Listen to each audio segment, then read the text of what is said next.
جی میں سوال کرنا چاہتا ہوں جی آپ سے، ایک ہی سوال ہے. جناب یہ جو عمران خان کے بیٹے ہیں، ابھی جو انہوں نے یہ ایک مہم شروع کی ہے، یہ اپنا جو ویسٹرن میڈیا اس کے اوپر کہ عمران خان کے لیے کیمپین چلائی ہے، کیا آپ سمجھتے ہیں کہ یہ کیمپین جو ہے نا یہ کامیاب ہونے والی ہے، یا کہ دکھانے کے لیے سب کچھ یہ جو ویسٹرن گورنمنٹ کر یہ رہی خالد بھائی اس میں دکھانے کی بات تو نہیں ہو سکتی نا، یہ تو اب ہے؟ کسی یہ کی تو نہیں کر رہے، لیکن وہ جو آگے اس کو رسپونڈ کریں گے. نہیں کسی کی نیت پہ اس میں جو انٹرویو دے رہا ہے اس کے بھی، اور جو انٹرویو لے رہی ہے، مثلا یالدہ حکیم ایک دل پرسوز رکھنے والی جرنلسٹ ہے، اس کے بارے میں کوئی دو رائے نہیں ہے کسی کی بھی.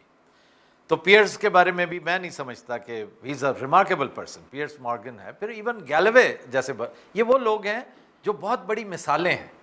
ایسی ہے جیسے رائن گرم ہے یونائٹڈ اسٹیٹس میں، چند ہی تو لوگ رہ گئے ہیں. وہ نوم چومسکی کی مسند جب خالی ہو رہی ہے تو اس پر بیٹھنے والے یہ لوگ ہیں، اور ان کی نیت پر شک نہیں کیا جا سکتا.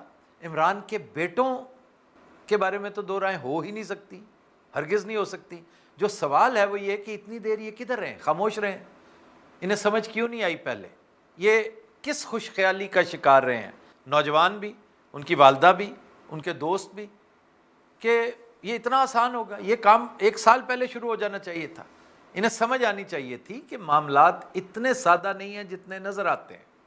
اب رہا معاملہ اس بات کا کہ اثرات پڑنے والے ہیں کچھ. ہاں، اس سے کوئی اثرات، اس کا کوئی امپیکٹ، اس کے کوئی ایفیکٹس، تو آپ خبر مانگ رہے ہیں یا خواب مانگ رہے ہیں، خواہش مانگ رہے ہیں؟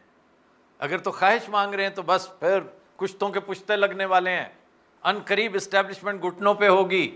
چورن فروشی تو اسی طرح ہو سکتی ہے، وہ میں عام طور پہ نہیں کرتا.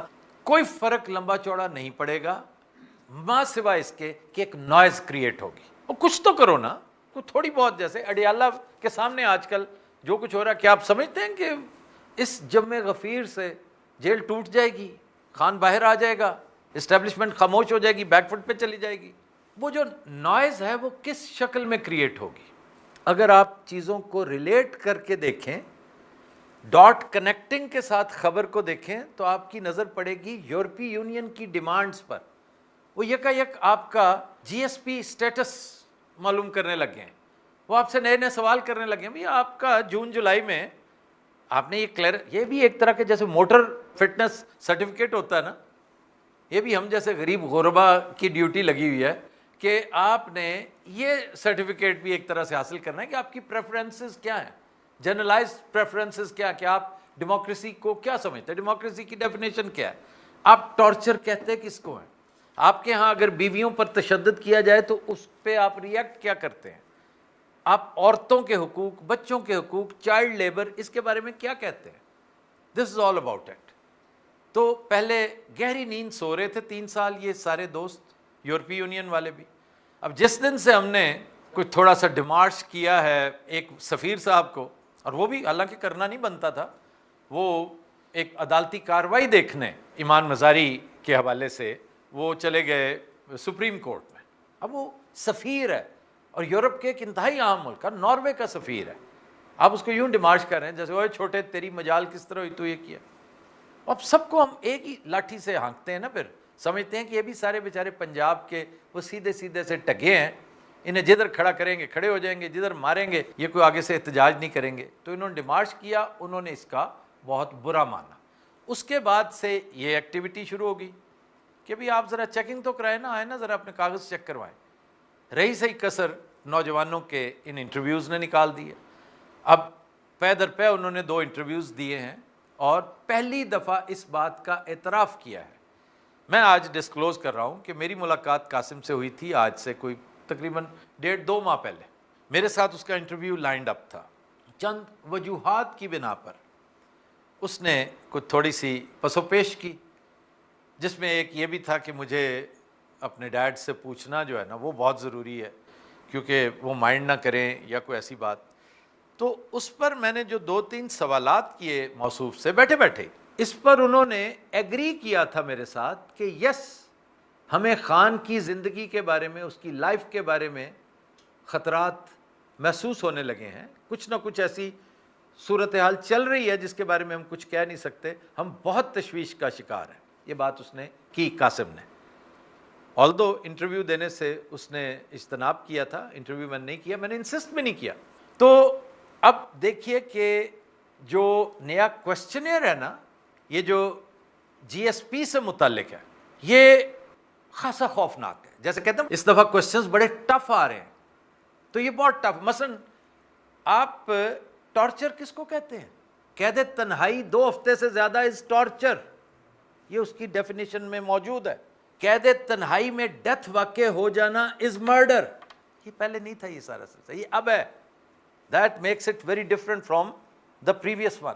اور اس کے اثرات ہوتے ہیں کہ اگر خدا نہ خواستہ، یہ بات میں نے رائن گرم کے ساتھ خود کی تھی، اس کا جواب اس نے، میں نے ابھی وہ انٹرویو چلایا نہیں باوجود، اس نے یہی بات کہی کہ کوئی بھی یقین نہیں کرے گا، اللہ نہ کرے خاکم بدہن کچھ بھی ہو جائے، کوئی بری خبر آئے تو کسی نے نہیں ماننا کہ جناب وہ ایک نیچرل معاملہ تھا.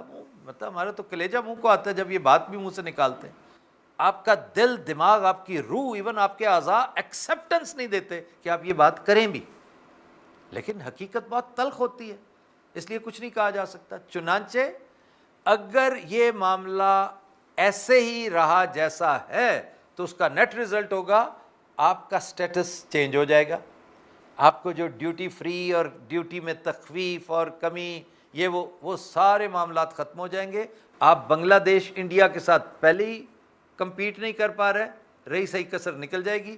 اکانومی کے حالات کسی بھی بدترین افریقن ملک کے، سوڈان کے قریب تر ہوں گے آپ کے. اور جب یہ معاملہ ہو گیا تو آپ سوڈان کو بھی پیچھے چھوڑ جائیں گے. اس لیے ان چیزوں کا امپیکٹ انڈائریکٹلی ہو سکتا ہے.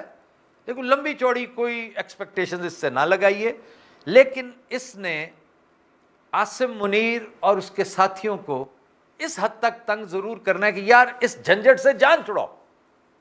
خان کو اب زیادہ دیر بلیک آؤٹ میں نہیں رکھا جا سکتا، دس وے اور دا ادر. میں ڈرتا ہوں خاکم بدہن وہ دس وے ہی رہے، کوئی ادر نہ چلا جائے، کیونکہ ان کا کوئی پتہ نہیں چلتا نا. بعض دوست تو ایسے جو سوچتے ہی اس وقت جب ادر ہو جاتا ہے. تو اس لیے اور بہت سی مصیبتیں ہیں موصوف کو. آپ جانتے ہیں، آپ کو پتہ ہے وہ لنچ کتنا مہنگا پڑ رہا ہے اب، کیونکہ اس کا بل آ گیا کہ بھائی صاحب آپ نے وہ جو ریبس کھائی تھیں، وہ جو چامپیں کھائی تھیں، آ کے اس کی قیمت ادا کریں.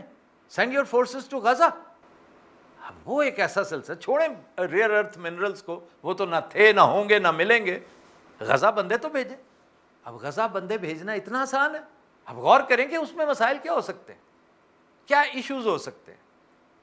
اسرائیل اور پاکستان اگر سپاہیوں کو دیکھ، میں ٹاپ کی بات نہیں کر رہا، نیتن یاہو کیا سوچتا ہے مجھے نہیں پتا، ہمارے جرنیل کیا سوچتے ہیں مجھے نہیں پتا، لیکن جو سپاہی سوچتا ہے وہ چاہے اسرائیل کا ہو چاہے پاکستانی ہو، یہ دونوں کا اٹ کھڑکا ہے. یہ کسی طور ایک دوسرے کے دو آفیسرز ہو سکتے ہیں، سپاہی foot soldiers rank and file نہیں ہو سکتے. اور خاص طور پہ جسے تھوڑی سی بھی مذہب کی پکھ لگی ہو، جسے تھوڑا سا احادیث کا نالج ہو، وہ سوال ہی پیدا نہیں ہوتا. تو میں اس پوری تمہید کے بعد ایک جو ڈومز ڈے سیناریو پیش کرنے جا رہا ہوں، ذرا ایک لمحے کے لیے اس پہ غور کر لیجئے کہ اگر آمنا سامنا ہو جاتا ہے غزہ میں پاکستانی سولجرز کا، اب کوئی اسرائیلی سولجر پاکستانیوں پہ فائر کھول دیتا، سپوز اللہ نہ کرے ہمارے نوجوان شہید ہو جاتے ہیں، تو اس سے ایک نیا ڈفانگ کھڑا ہو جائے گا. ہماری طرف سے کچھ بھی ہو سکتا ہے.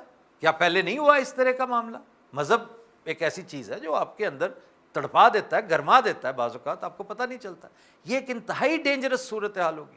اول تو اس کا آغاز ہی فورسز بھیج دینا جو ہے نا، بذات خود بڑا خطرناک ہے.